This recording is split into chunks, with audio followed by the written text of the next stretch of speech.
Okay, Bismillahir Rahmanir Rahim. So we got to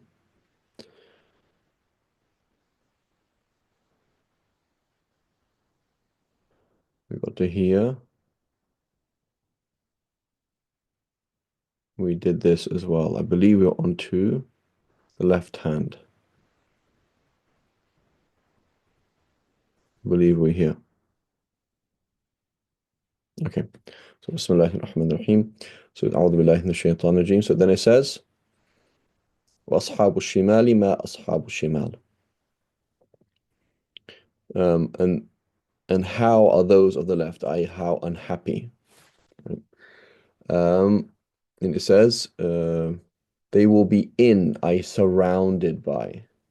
Right, so there's just going to be this word in, fi, surrounded by. They will be surrounded by, or they will be in scorching wind and boiling water, under the shadow of thick black smoke, neither cool nor agreeable. لا بارد ولا حميم. That's the worst, right? I'm mixing it up. لا بارد ولا حميم. Right. أصحاب الشمال ما أصحاب الشمال في ظلال Okay, where are we? And so all of these things, it means, so um, even the word the, it doesn't have the word the, it has this indefinite. And as you mentioned before, the indefinite is used for grandeur, because something is unlimited and therefore grand. It can be used also for terror. It's unlimited, right? وَأَصْحَابُ الشِّمَالِ مَا أَصْحَابُ الشِّمَالِ فِي سَمُومٍ, in some kind of terrible scorching wind. وَحَمِيمٍ, uh, and some kind of and a lot of some kind of terrible hot water. وَظِلٍّ, and a great number of shadows. يحموم ولا بارد ولا كريم. So that wasn't my mistake. لا بارد ولا كريم. It is not, so كريم is like noble or nice. It's not nice. There's nothing nice about it, right? So in the dunya, there's always something good about something, and there's also something bad about something, right? You buy something, well, you had to pay money, didn't you? Right? There's always something. There's always an element of good in some kind of thing. There's no complete evil or complete pain in this life, nor is there complete pleasure or complete niceness in something. Everything's mixed up. Whereas here you see paradise, pure pleasure or pure pain. There's nothing good about it whatsoever. وَظِلٍّ مِّن يَحْلَى بَارِدٍ وَكَرِيمٍ إِنَّهُمْ كَانُوا قَبْلَ ذَلِكَ مُتْرَفِينَ. So this is a very important concept. Where are we here? They were endowed with good things. It's not a fantastic translation at all. Taraf is luxury. Mutraf means a person of luxury. So there's a key theme that comes up again and again and again and again and again, particularly in the Meccan surahs, which is don't be a person of luxury, right? Um, what's the verse? So mutrafin here, people of taraf, people of luxury. They used to be people of luxury beforehand, right? So that doesn't necessarily make it bad to be a person of luxury. Doesn't necessarily. But the theme is people of luxury are bad. Again, you could be a person of luxury like Sayyidina Suleiman. He was a king. He had a lot of money. Sayyidina Uthman had a lot of money. Other people, Sahaba had a lot of money. But the default is taraf is bad, right? The Prophet ﷺ said, poverty is not what I fear for you, but rather I fear that the dunya should be spread out for you, and then you will compete in it just as the people before you competed in it. Um, um, Where is it? I'm trying to think. Maybe it's one of Ahmed. It might be one of the surahs I did with you. We were reviewing with you recently, but I'm trying to think now. But with this concept of, I'm sure if you ask Siri or the concept of luxury and luxurious life, it comes up many times in the Quran in a negative sense. All in na'mati, people of luxury, right? فَمَهِّلْهُمْ قَلِيلًا, right? These people of luxury. So the default is what we see in the life of the Prophet ﷺ is not intentional lack of luxury. No. The Prophet ﷺ was asked, a man likes to wear nice shoes. I want to have there's a particular top I want to buy. I like these things, Right? I like these shoes. I like these things. Whatever it is, it's okay to have those things as long as you're not proud. So being vain to some extent when it comes to having nice particular things. I want to have my haircut like this. I want to have my I like to have things done in a particular way. I like to have a couch that looks like this. This is not haram in itself, but the example of the Prophet ﷺ is extreme austerity and such an extent that it's almost confusing. So the Prophet ﷺ was told by Sayyidina Bilal, Sayyidina Bilal had gathered some dates and he was keeping them not for himself and for the akhirah, and he was keeping this and he was keeping it for the guests of the Prophet ﷺ when they came. And the Prophet ﷺ said, no, don't do that. Don't gather things. There's people starving outside, right?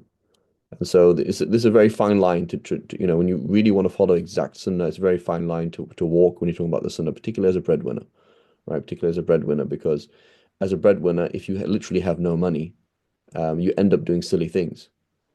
You end up doing silly things. So because you have no money, so then you basically accept work that you wouldn't do otherwise because you don't have a choice. So that's not a very clever thing to do. So, but again, the Prophet ﷺ, very, very, very, very strict with the close Sahaba, with the people of strong Iman, very strict with them about not keeping things, giving away things. There's hadiths that indicate the Prophet ﷺ didn't allow silk and gold for some women, even though it's halal in general, he didn't allow it.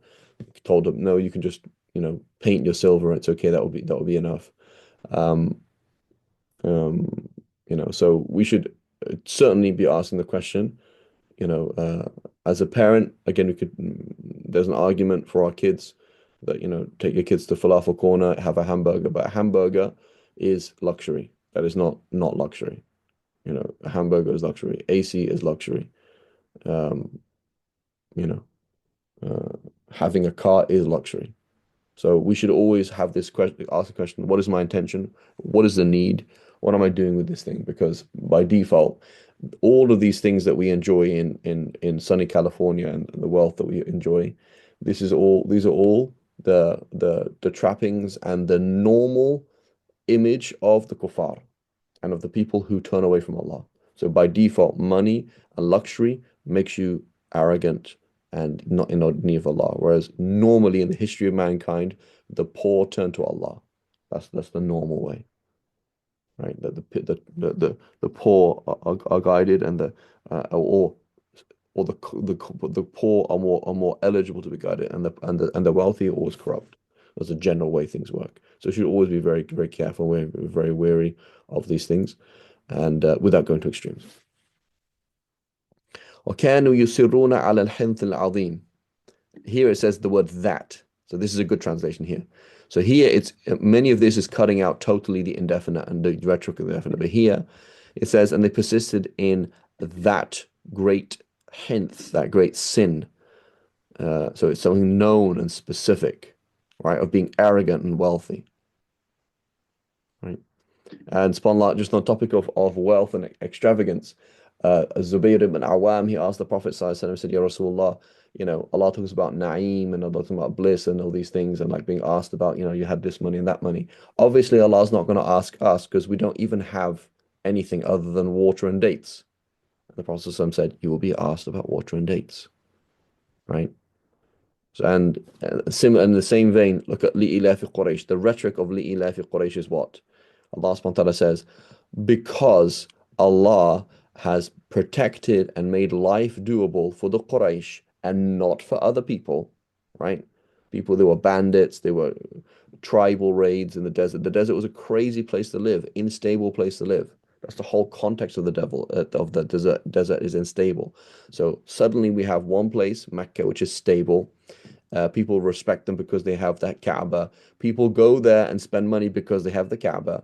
When they go Rihlat al-Shita wa Sayf, they can go down to Yemen for trade and go up to the Levant for trade, and it's great.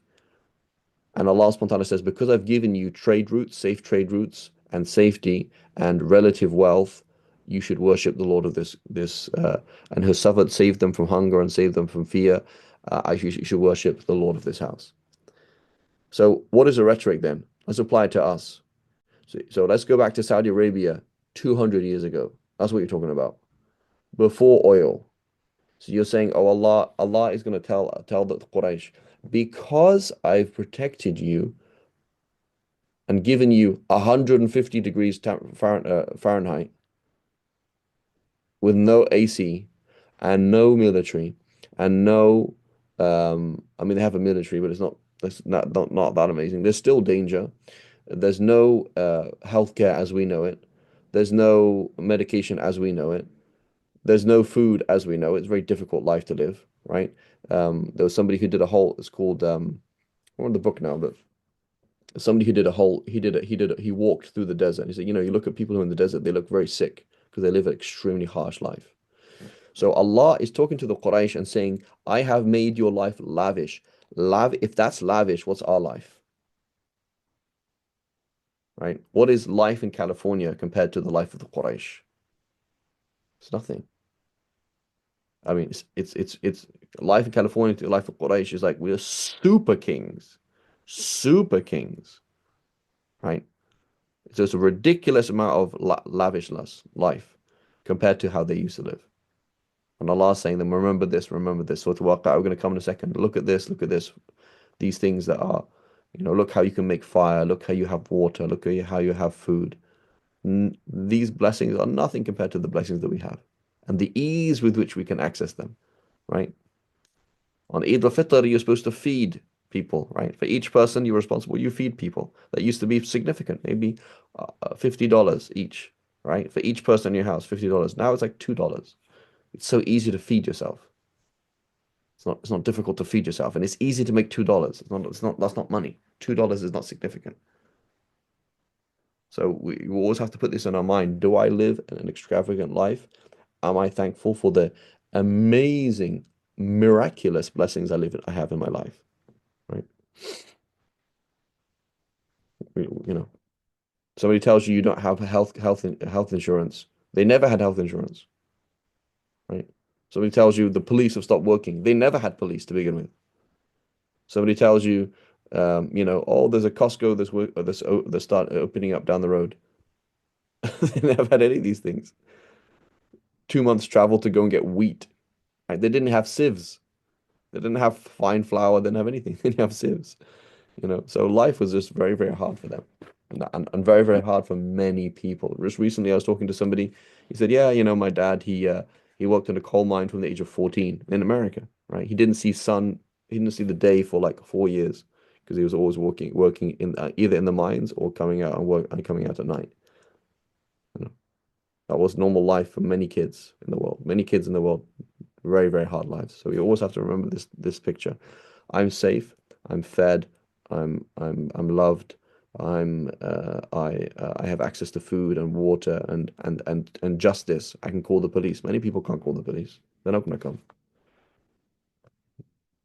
So it's a huge thing. And they said, what? When we are dead and turned to dust and bones, shall we be raised again? So, i.e., what's the logic? We agree that Allah created the universe, but it doesn't make any sense that Allah is going to bring things back. So will our forefathers, our aba'una al-awwalun, right? Even my dad and my dad's dad and my dad's dad's dad, and go back and back and back and back and back and back and back. Say indeed the earlier in al-awwalina wal akhirin, every single person, not just the past, but also the future. They will all be gathered on a certain day that is preordained. And Allah continues. So for us, again, key point. I'm reading the Saudi Mus'haf, right? And for me, 50 shifts to 51. It's a new point. Why? Because it's a new page, right? That's not what it's supposed to be, right? So it's not. I'm not saying that it's wrong. And generally speaking, they have tried to put things in a kind of a flow, but 50 to 51 is kind of one point, right? Similarly, even the ajza, right? The Prophet ﷺ did not organize the Quran in ajza. That's from the Salaf. The Salaf, they organize the Quran in ajza. So I'm reading and I see Naba is one thing, Mursalat is something else, right? But Mursalat and Naba are tied to the hip. They're very, very the similar style, similar points, similar. There's certain significant differences in the style and the words, but there's a lot of similarity. Like Taha and Maryam and Kahf, they're very similar, right? So when you put something in two different juz, right, it suddenly seems like it's something else, but it's not. Almost like a new chapter, but it's not a new chapter. And just an extreme case of that, Ubay ibn Ka'b. They found Ubay ibn Ka'b's Mus'haf, and um, Surah Al-Fil and Surah Al-Quraysh was actually one surah. And why is that important? Because the two of them are tied to the hip. One is about how Allah subhanahu wa ta'ala saved the Ka'bah, saved the people, they saved the Quraysh, right? And then it's talking about the favor to the Quraysh and Allah saving them, and they should worship Allah. So if you put the two together, it makes a lot of sense. Right? They are two different surahs, but putting the two together makes a lot of sense.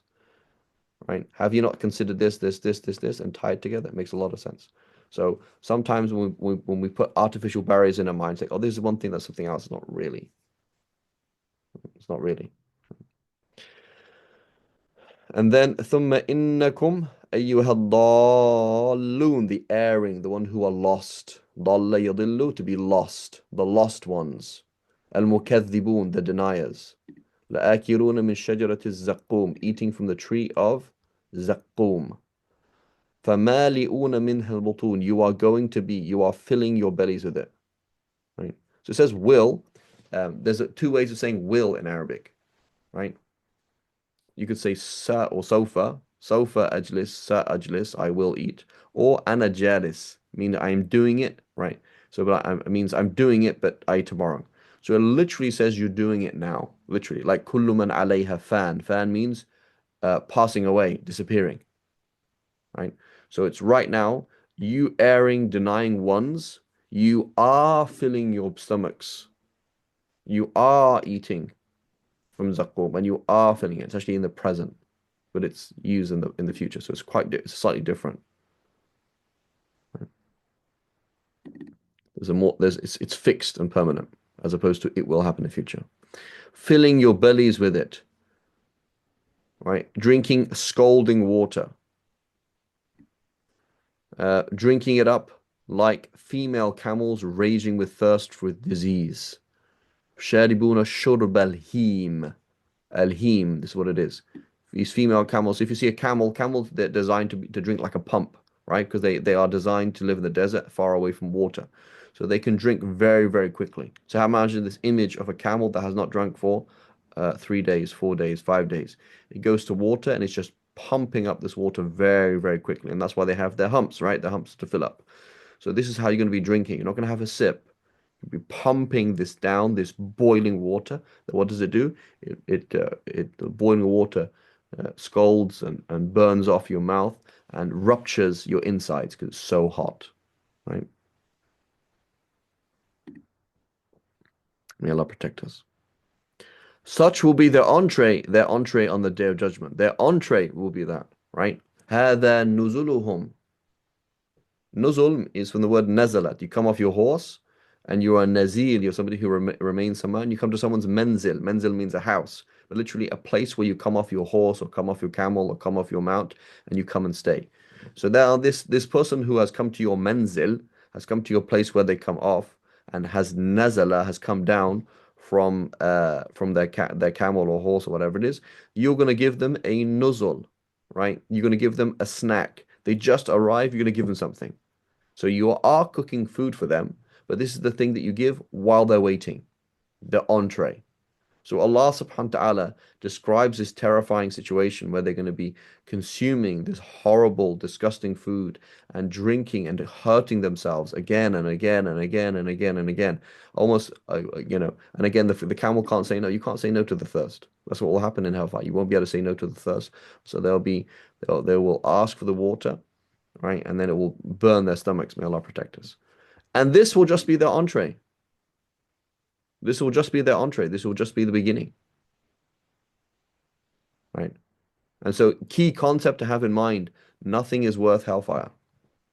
Right? Allah subhanahu wa ta'ala in his tawheed, right? And his jealousy over his oneness, He has made every single punishment and every single pain nothing compared to hellfire. Right?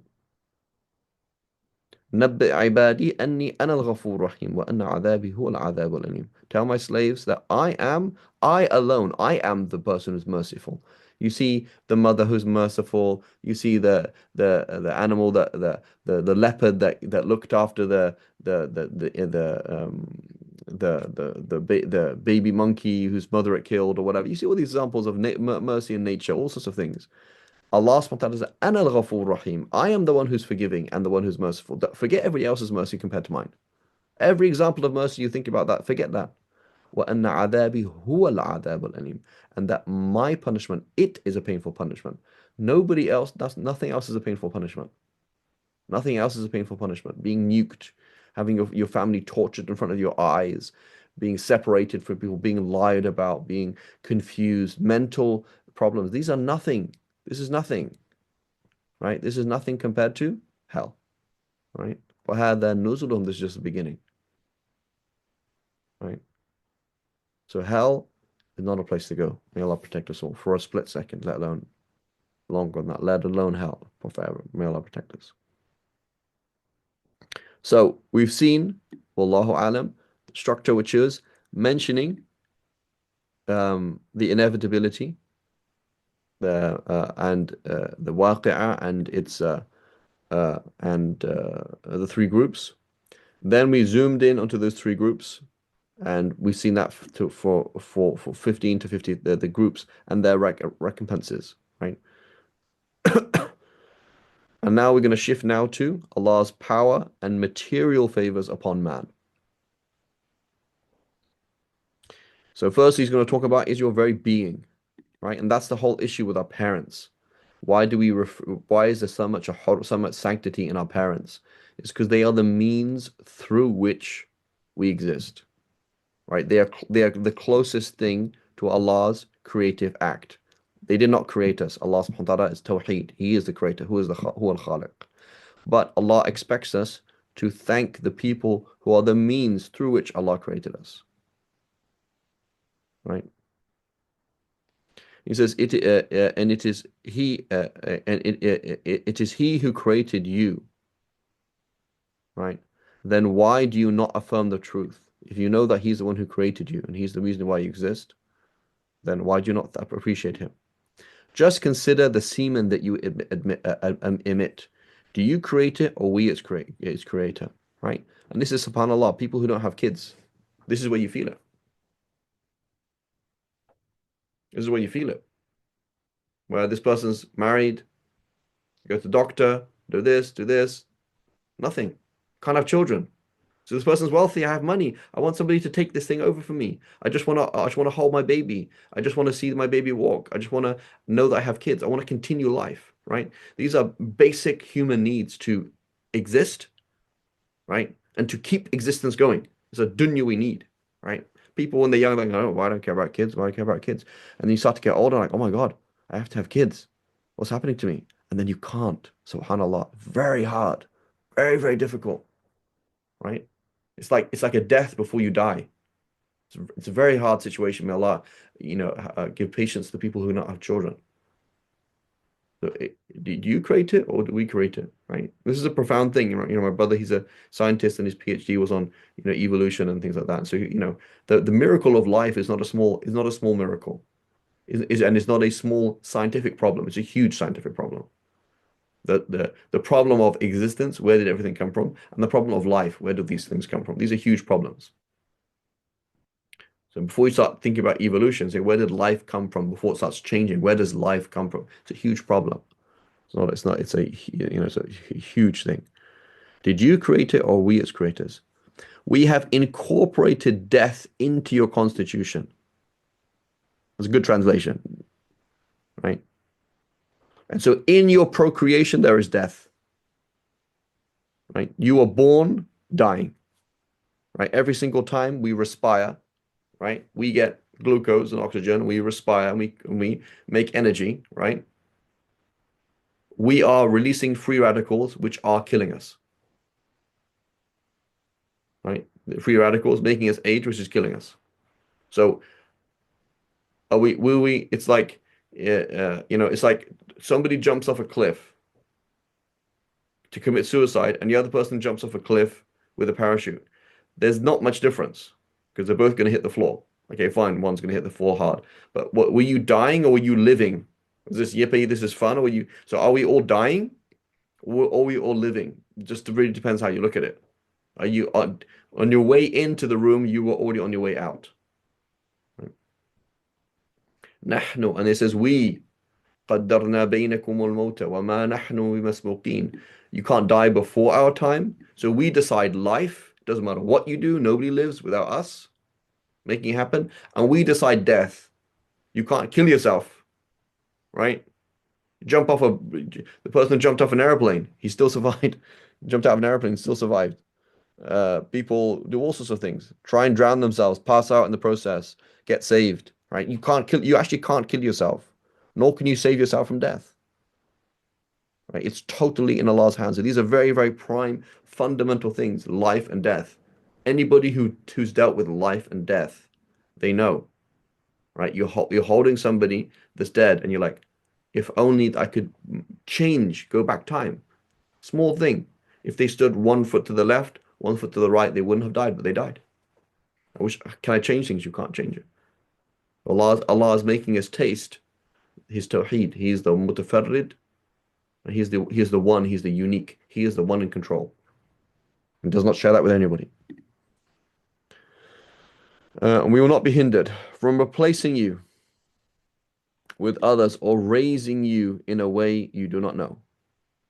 Right? عَلَىٰ أَن نُبَدِّلَ أَمْثَالَكُمْ. We're going to change you, replace you with somebody else. Right? You don't know how you're going to turn out. And you have you have known the first creation. You know how you are now. Will you not reflect on the second? Right? So just as it is a miracle that you exist, and just as it's not in your hands when you die, similarly, it is a miracle that you can be resurrected. Not a problem, right? It's not a problem. Then why do you not reflect? Because you're stubborn. Because you don't. So the reflecting is two things. It's not a mental thing. There's mental reflection, which is 1 + 1 probably means more than that. But then the emotional thing comes, 1 + 1 would probably be more than one, but I don't want to think about it because what it implies, right? So this is the psychology of the kafir, the way that the kafir thinks. I'm blocking off certain ways of thinking because it results in a conclusion I don't want. Right? What if this is the case? I don't want to realize that. So Allah subhanahu wa ta'ala talks about your existence itself. Right? The ability to have children, the death itself. Huge thing. And then next thing is food. Just ponder on what you sow. Do you give its increase, or are we the giver? Who makes it grow? We could turn it, if we pleased, into straw. And then you would rue the day and say, we have fallen into debt. We have nothing. Indeed, we have been deprived of its fruit and of its labor. We don't have anything. Right? So this is a key thing. You live in a wealthy, healthy lifestyle where nothing goes wrong. That is actually not life. That's not life. Right? This is one of the problems with the modern West is wealth and the breakup of family. You break up a family, you don't see sick people on a regular basis. Imagine if you lived with sick people. You live, granddad gets up and it's hard for him to get up. And you always, oh yeah, I always remember dad, it was hard for granddad to get up. That's a reminder for you, right? I remember grandma always taking medication. I remember auntie so-and-so who died when I was this age, and so-and-so who died at that age, and so-and-so who died when they were young. So you're around people, you see death. We're cut off from death. Death is we deal with death at a distance, which is not good, right? And then we live a unhealthily stable life where crops don't fail because we just buy from somewhere else. We have so much money, it can't fail on us. We will just buy somewhere else, not a problem. But that's not life. Normal life is very, very difficult. Normal life for normal people and normal planet Earth is very difficult. And there is blight. Like you have a failed crops, people go into starvation. It happens. The Irish potato famine, 1930s, Morocco, or was it 1960s or 1950s? Bangladesh, I can't remember now. Right? Uh, Starvation is a real thing. Right? It's a real thing. War creates famine. All things. This is a major issue. What are you going to do? Right? So when Allah's bringing things like the situation where you are or you were in deep need of Allah subhanahu wa ta'ala, remember that. It's very important. Very important. And we often try and run away from these situations because they're painful, but they're actually very good for us. Right? Consider the water that you drink. Again, we don't do that. We don't wake up in the morning. Ahmed doesn't wake up in the morning at 5 a.m. and walk for 1 hour and walk 1 hour back. He doesn't do that. That's not how we live life. Right? Just, when you drink from the tap, you're not making dua and crying, saying, "Oh Allah, please don't let my son die," as he did last time. Right? That's normal life for many people. They do not have access to clean water and they die of the water that they drink. So they need to drink, but when they drink it, it kills them. This is the kind of life and death that many people live in, right? Dying of dysentery. That was the main thing in medieval Europe. Dysentery, right? There's a bug that gets in the water and everyone dies of it, right? My dad was in I don't know some rural area in Peshawar in Pakistan. He said like kids 50% child mortality, 50%. So 50% of kids died before the age of 10. It's normal. That's just life, right? Everybody lives life like that. Tom Sawyer, where's his mom? Dead. It's normal, right? That's just normal life. Normal, difficult life, hard life, right? So life is a little bit too easy for us, and we can benefit from it by being grateful and using it, but we can also be harmed by it by not really thinking about these things. Access to water, access to electricity, right? Do you send it down from the clouds or do we send it down? We could make it brackish. We could make it acid rain. We could make it all sorts of problems with your rain if we pleased. So why do they not acknowledge thanks? Why don't they give thanks?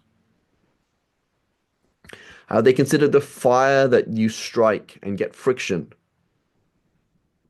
and get by friction?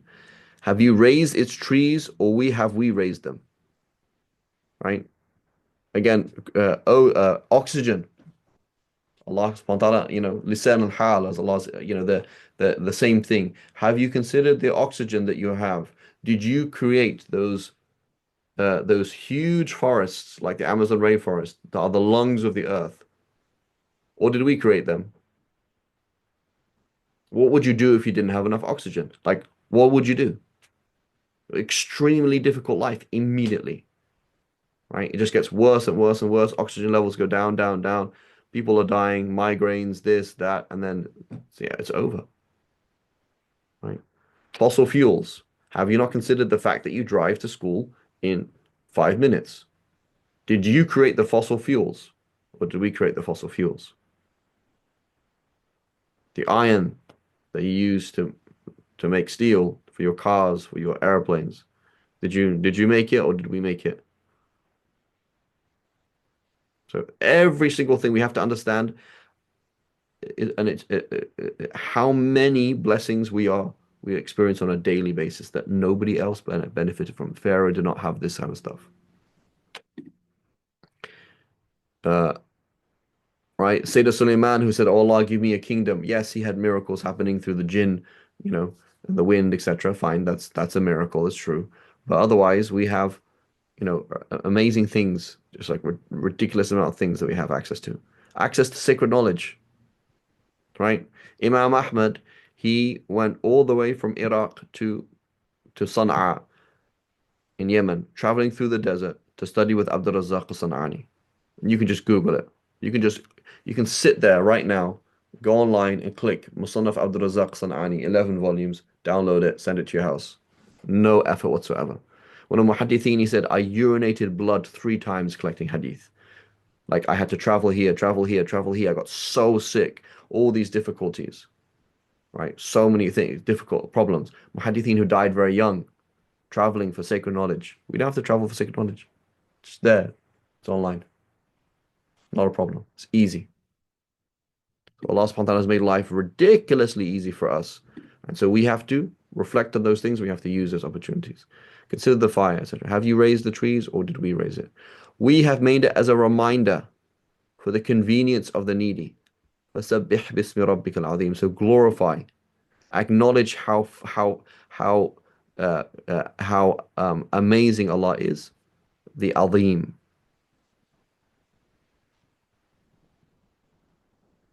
Right?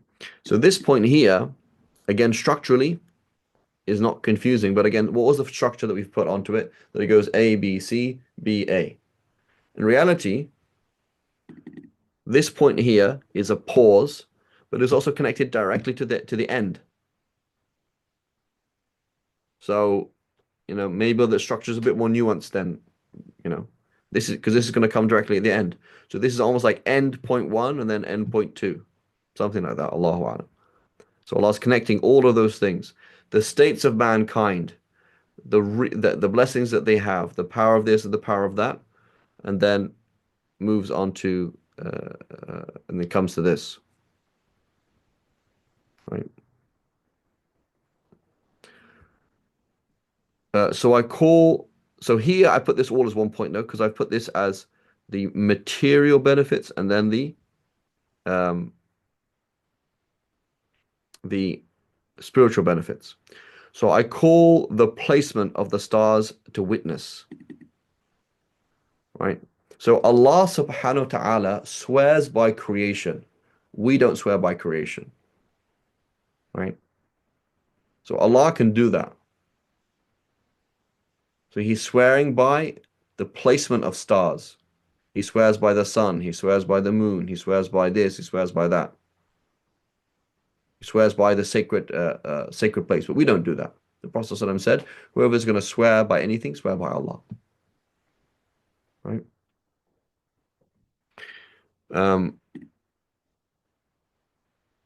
So I call the placement of the stars to witness.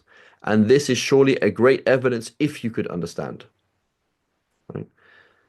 That this is indeed the glorious Quran, i.e. spiritual power.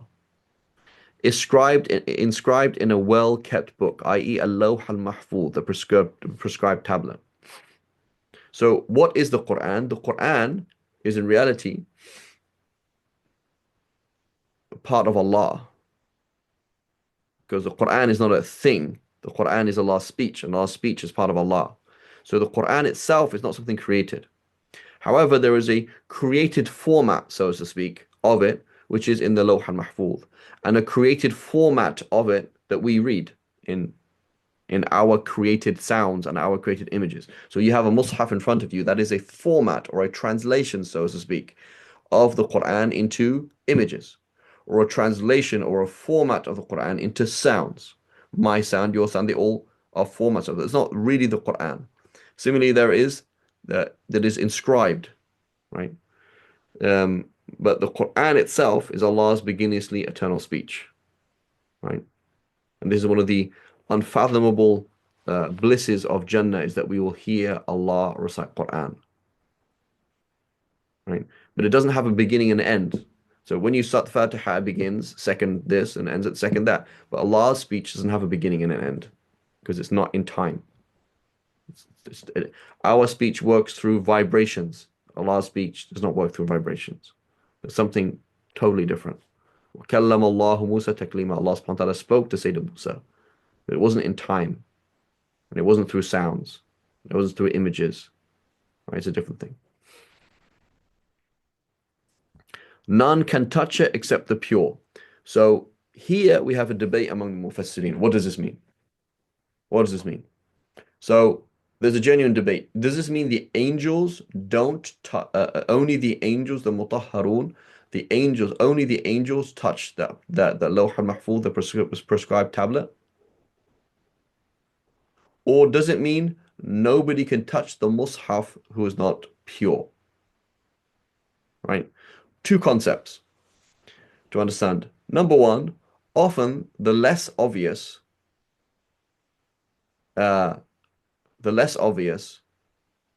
is obvious to people who have researched a lot. So here, when you read this, you're like, well, it's not really talking about people holding the Mus'haf, is it? It's talking about paradise and I talking about the heavens and talking about the angels and the Lawh al-Mahfuz. Like, I mean, I'm not going to touch the Lawh al-Mahfuz anyway. So why would I need wudu? That's number one. And but when you do more research and you research here and research there, sometimes the less obvious becomes more obvious. Okay, that's a key thing to understand. We find that frequently in fiqh that things sound strange. Somebody says something like, "Oh, that's a bit odd," and then you do more research, like, "Oh, it's possible." And you do more research, like, "Oh, I see." All right, and just give it a kind of a side example of that. So remember researching something in Shafi fiqh, right? So I'm Shafi, researching in Shafi fiqh, and it says you can pray duha or you can pray in general, you can pray sunnahs on Jum'ah at zawal, while the sun is at its highest point, at the zenith. So it's like, okay, that's interesting. It's kind of an exception because usually you can't pray at that time, right? You can't pray when the sun is at the highest point. So I thought it was a bit odd, right? And, grew up in England. Everyone's Hanafi in England, and they're kind of quite strict about that issue. I just thought it was a bit odd. So I thought, let's research it. Like, why do the Shafi say that? And the Shafi say that because of a weak hadith. I was like, that's a bit confusing. So, I mean, if with a Sahih hadith that says you can't pray at the zenith, and a weak hadith that says you can pray at the zenith during on Jum'ah, then why is that really like that sounds a bit odd? I mean, right? So, we should be careful, I guess. MashaAllah, respect what they said for whatever reason they said that for, but just, avoid it. It's kind of strange, right?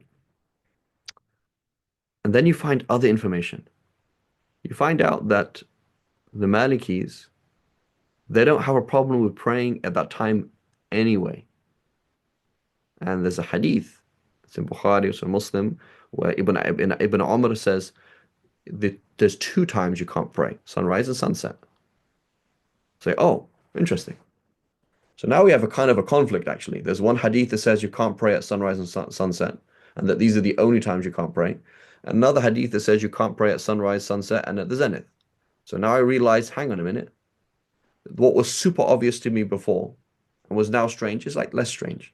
The argument that I could pray at the zenith is less strange now. So you realize there's a weak hadith. The Malikis and the scholars of Medina, those Salaf, they had no problem with praying at the zenith anyway. So that strengthens the idea. Then they're going to ask the Hanbalis, and the Hanbalis say, yeah, we can pray at this time. In fact, in the Hanbali school, you can pray Jum'ah at that time anyway. So on Jum'ah in the Hanbali school can be prayed in the morning. So obviously, if you're praying in the morning, you could be praying Sunnah straight after the morning. You could be praying at the high noon, at the zenith. So suddenly, what seemed like a minority opinion based on a weak hadith, which sounded a bit funny and you're kind of scratching your head, suddenly is actually the majority opinion. So the majority opinion is you can pray at that time, right? So this happens time and time again, and this is right. Dr. Sherlock Holmes and Dr. Watson. Dr. Watson turns up. Oh, this person must be the murderer. Sherlock Holmes spends some time on the case and realizes, no, it's not. The less obvious becomes obvious. This is a key skill that we have to have in life, and a particular skill we have to have in fiqh. You see a hadith, obviously this, it's not so obvious. Till you start digging. When you dig, then what is less obvious becomes more obvious. So here, I'm reading this verse, and I'm like, I mean, what's this got to do with wudu and holding a mushaf? Nothing. But yeah, Imam Malik, he says, I've heard different things on this issue, and the strongest position Imam Malik says is that you have to have wudu while holding the mushaf. You have to have wudu while holding the mushaf. And he quotes certain evidence as well, a hadith that is arguably sound, that you cannot touch the mushaf unless you are pure. Right? We go and ask the other scholars, what do the Hanbalis say? Same thing, you cannot touch the mushaf without wudu. Ask the Shafi'is, you cannot touch the mushaf without wudu. Ask the Hanafis, you cannot touch the mushaf without wudu. right? There's like one or two of the Salaf that said you can touch the Mus'haf without wudu. So it is actually the vast majority of scholars, even though it's not so obvious, not so crystal clear, the vast, vast, vast majority of scholars that say you cannot touch the Mus'haf without wudu, right? And that's why the former Dhahib agree you cannot do that. But oftentimes we think, oh, it's not really a very clear proof, is it?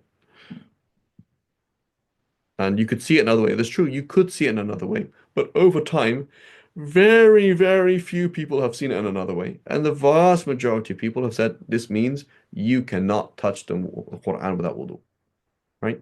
Unfortunately, today we have certain revisionist people who just want to revise things. They say, well, there's debate, go ahead, right? Which is not very sound because so many scholars, thousands, if not millions of scholars have said, no, you cannot touch the Mus'haf without wudu, right? And so you're sold an opinion. There was no consensus among the Sahaba. The verse isn't so clear. There's no sound hadith. Yeah, there's no sound hadith in the opinion of some. The hadith is sound in quoting others. Moreover, so many scholars have said it. I don't think they're mistaken. When you find the former there agree on something, khalas. End of story. It can't be that many scholars with, they think in such different ways. You can't have so many different scholars from different ways thinking they all agree on something and it being wrong. So it doesn't happen. And it has been revealed by the Lord of the worlds, i.e., you have. So what is the bigger context? The context is not talking about wudu. That's not the bigger context, even if that's what could be understood from it. Is Allah has blessed you with all these material things.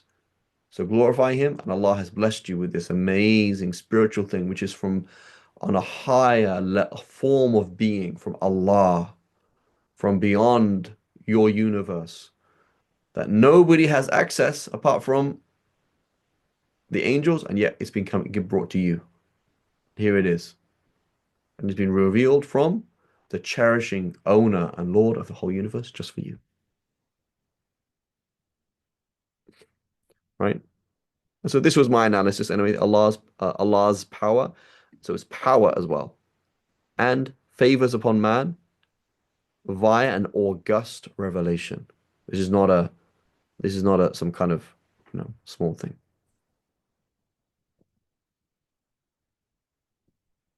So then here again, 81, it was difficult for me where to put it. Is it part of this thing or is it part of the next thing?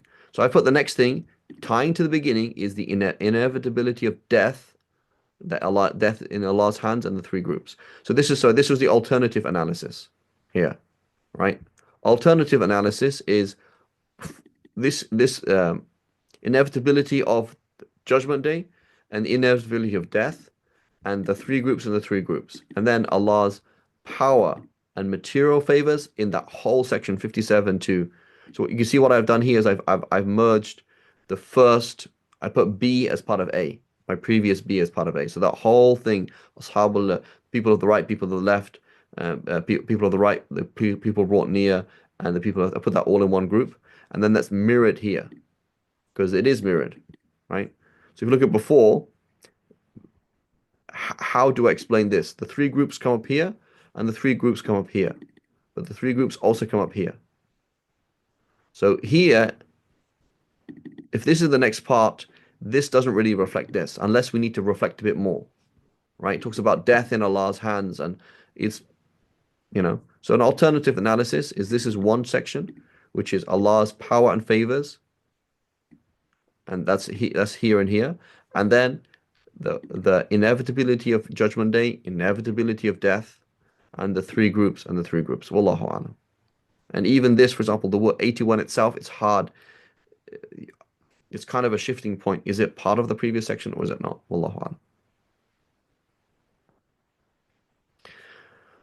So then why are you sellouts? Why are you two-faced? So sellouts is one translation here. Mudhinun from mudahana, to be fake.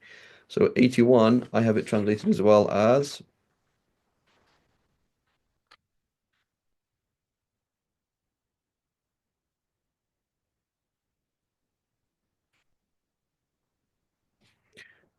ah.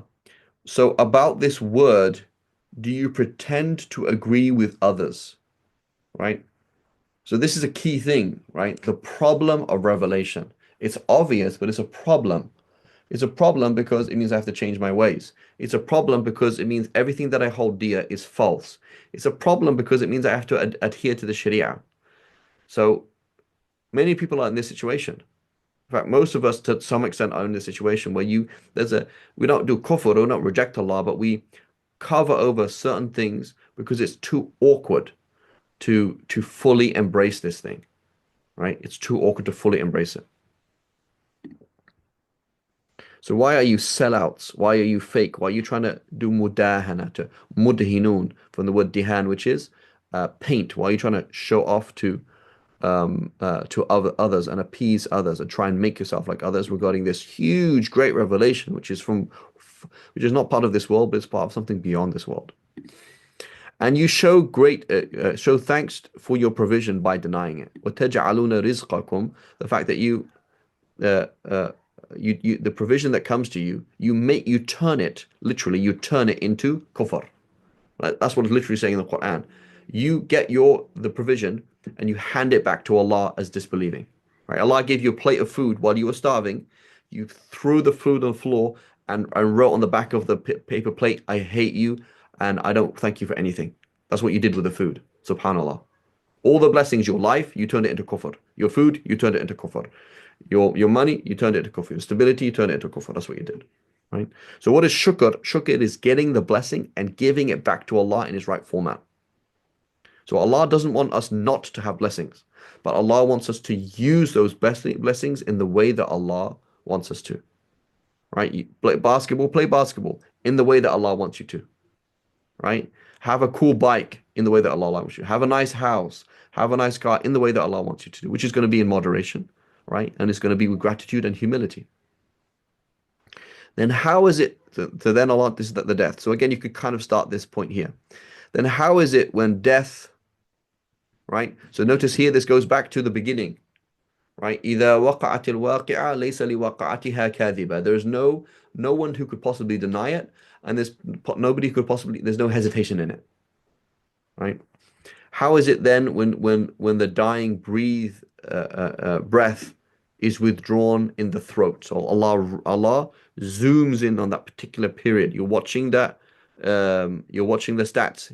It's going up and down, up and down, up and down, and it stops. I remember seeing that with one of my animals breathing its last. It's like, wow. Like lungs in, lungs out, lungs in, lungs out, lungs in, lungs out. The last breath is very hard. Then how is it when the dying breath is withdrawn into the throat,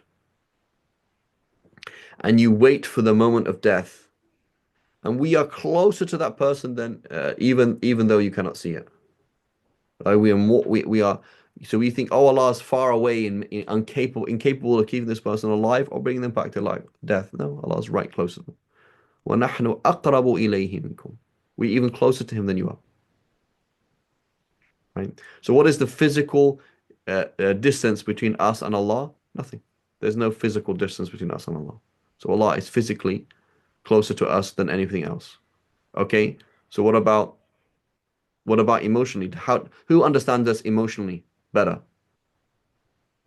Our wives and husbands, our mothers and fathers, our siblings, or Allah, the one who creates our emotions and makes the emotions flow through us. So Allah is the closest thing we have. He is Al-Qarib, the closest thing we have. He's the most familiar. He's the most understanding. He's the most appreciative. And He also has the most power over us. Then why, if you are not indebted to us, if there's no debt, this is a key thing, debt. You owe somebody something. You don't want to accept that you owe somebody something. And it's very nice. The less you feel of your debt, the better you feel. Right? You realize, hey, I don't owe anybody anything. That's great. So people don't want to accept the debt to Allah. They don't want to. To what extent I need to thank Allah. Right? Right? So you could translate it like that. So why then, فَلَوْلَا إِن كُنْتُمْ غَيْرَ مَدِينِينَ تَرْجِعُونَهَا. If you're not going to come back to Allah as well. If you don't need Allah for life, or if you're not going to come back to Allah, why don't you bring it back to life? Do it. Right? So again, for on a medical and a scientific thing, if life is just a bunch of chemicals, why can't you bring the dead back to life?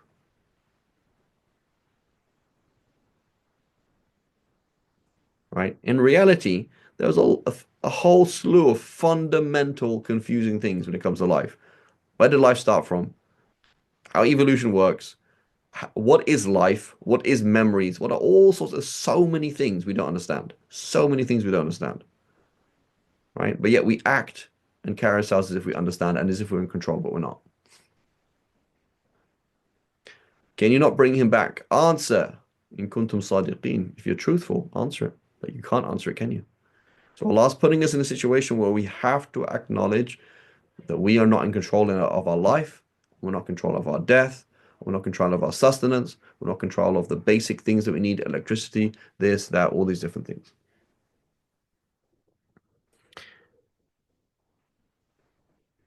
So then what's the upshot? Then, if you're of the honor, فَأَمَّا إِن كَانَ مِنَ الْمُقَرَّبِينَ, those who are brought nigh, they are close to Allah, right?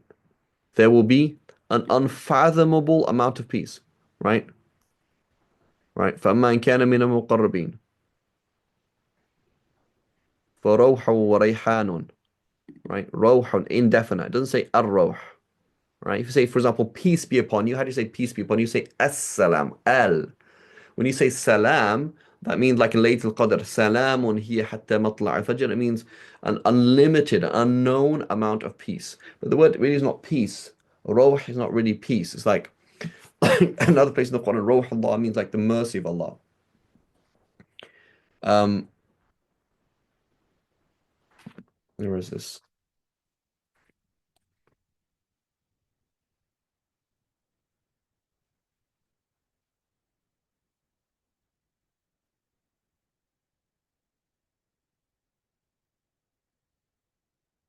Um, another translation here. Rawh is translated as. So Rawh is narrated to a whole set of words. Rawh, Ruh, spirit, Rih, wind. Um, so it says, then all pure and secure peace is yours. فَرَوْحٌ وَرَيْحَانٌ.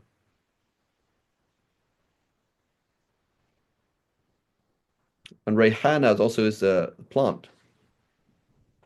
It's a smell. It's like a beautiful, beautiful smell, a secure smell. فَرَوْحٌ وَرَيْحَانٌ وَجَنَّةُ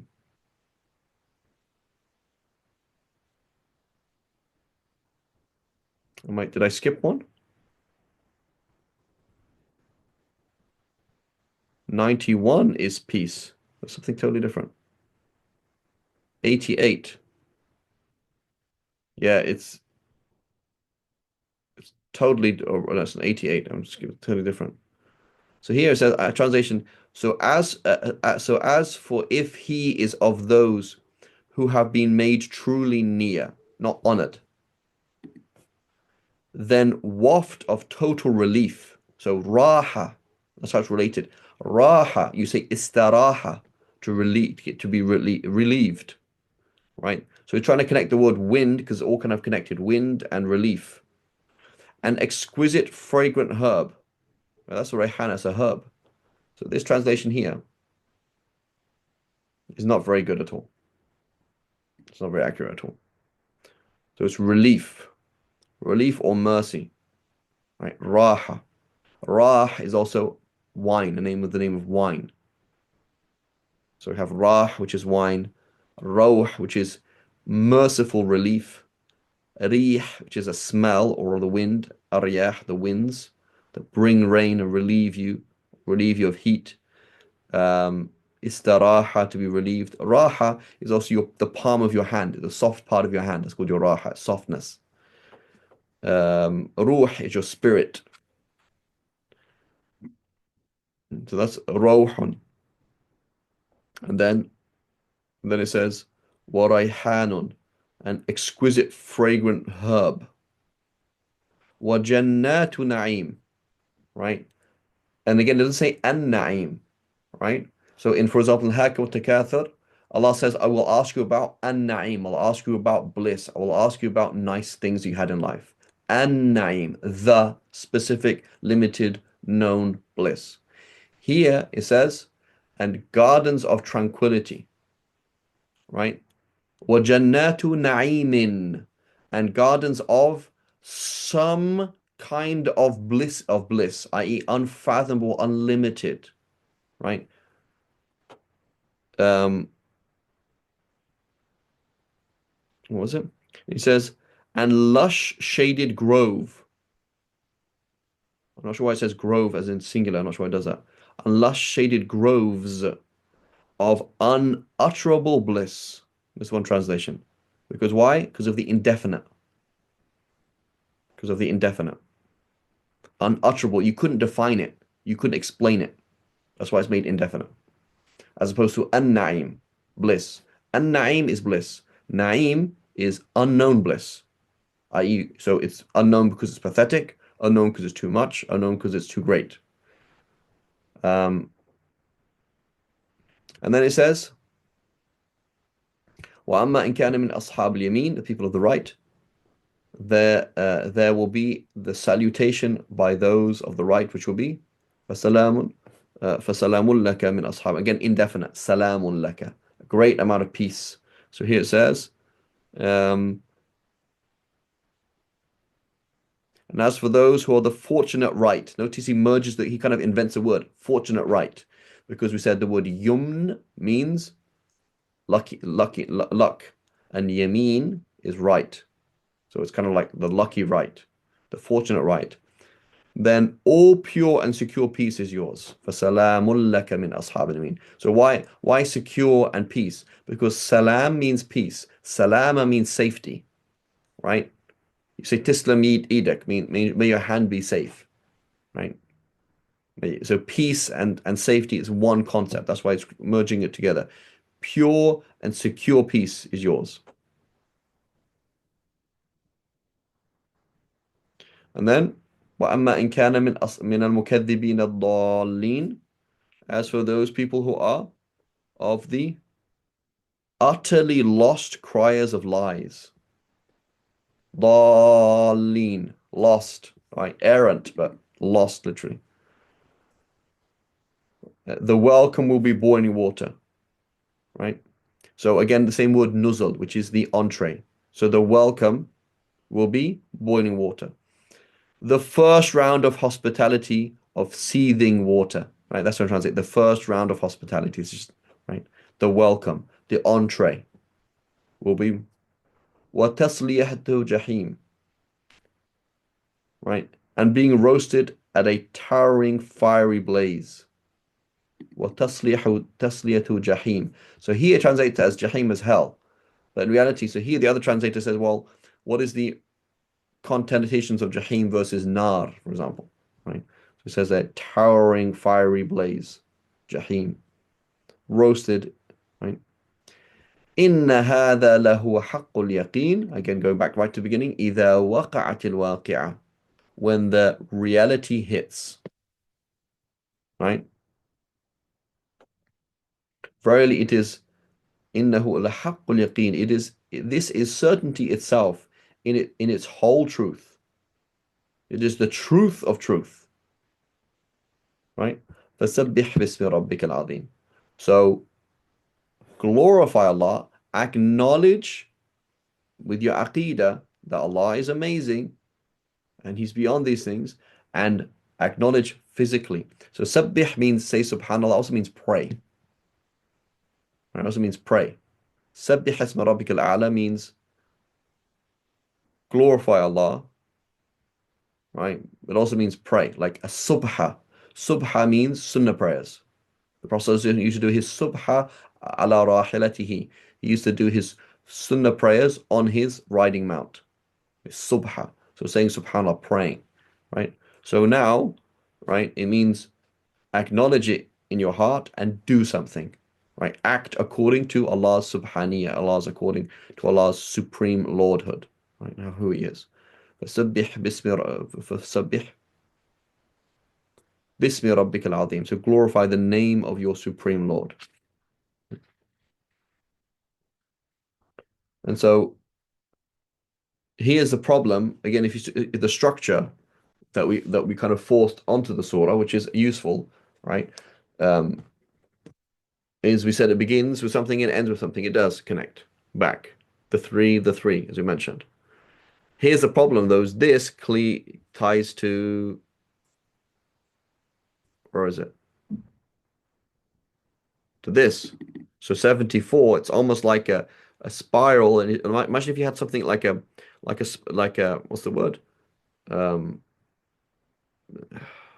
like like DNA, the shape of DNA, what's it called? It's like a spiral, but it goes up. There's a word for it. It's called a structure. So, but imagine, for example, that so yes, there's circular things from the top. It's circular. This goes with this, and this goes with this. It's a spiral. There's a term for the structure companies now, but also you can see things vertically. So it's clearly 74 ties to, right?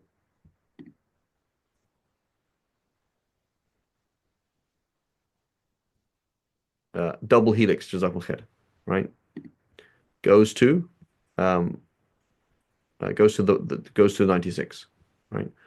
So Allahu alam. So there's other ways you can structure it. Wallahu alam. Again, what the ulama talk about is the beginning and the end. So here, 95 definitely goes with إذا وقعت الواقعة ليس لوقعتها كاذبة, right?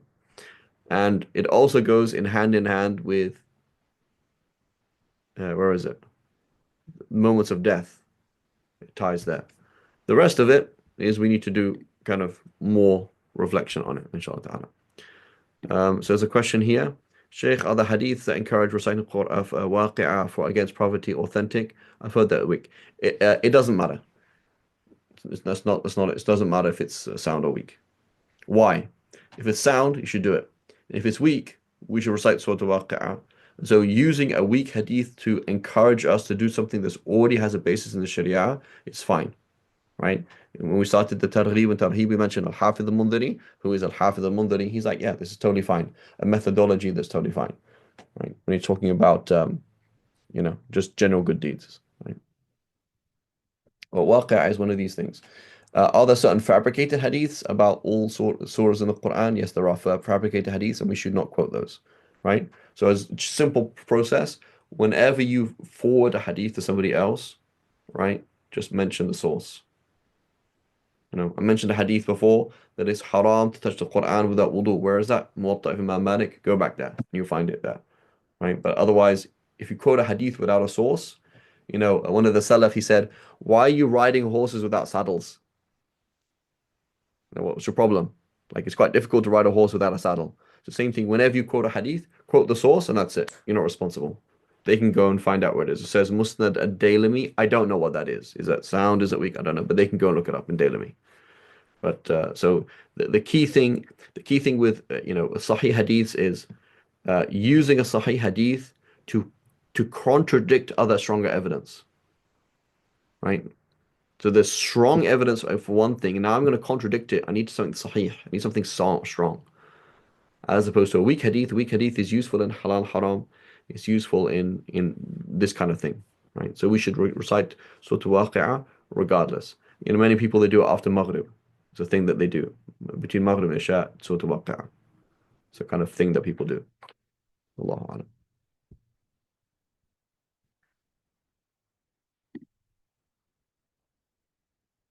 Okay, inshallah, we'll stop here. وصلى الله على سيدنا محمد وعلى آله وصحبه وسلم. Inshallah, we'll go on to Surah Al-Mulk, inshallah, afterwards. سبحان الله وبحمدك أشهد أن لا إله إلا أنت نستغفرك ونتوب إليك.